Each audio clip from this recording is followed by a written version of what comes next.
What I've been listening to lately is a lot of Michael Franks. Who the heck is that? You're saying Michael Franks he was, in fact, born here in my hometown and moved out, went to school in UCLA in Oregon, and then launched an amazing career as you would almost call him a smooth jazz singer, kind of a jazz pop, smooth jazz singer. And I think he got a lot of airplay on smooth jazz radio stations anyway.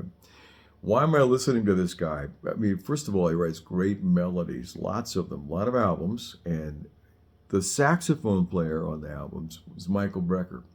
You may have heard of Michael Brecker. Michael Brecker is, I think, known as an otherworldly, extraordinary jazz tenor sax player, right? He and his brother Randy had a group called the Brecker Brothers, and they just lit things on fire with their playing. Well, okay, I exaggerate, but still, Michael Brecker, the late Michael Brecker, is featured on these albums. As it turns out, Brecker was on something like 900 recordings that had nothing to do with jazz music, pop, pop, funk, all that sort of thing. And what I like about, why am I bringing this up to, why do I care? Is because Michael Brecker seemed to find music wherever he found himself. Whatever session he was in, he fit right in.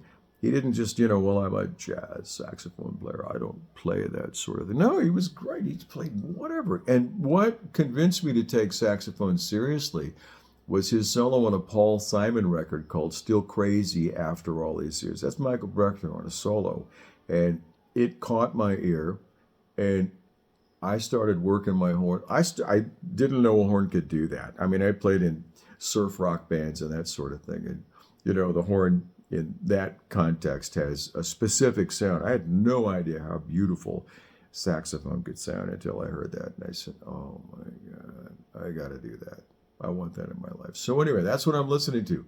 I'll put a link to some of that material below in the description. In the comments, I want you to tell us what you're listening to and why. All right. Thanks for being here.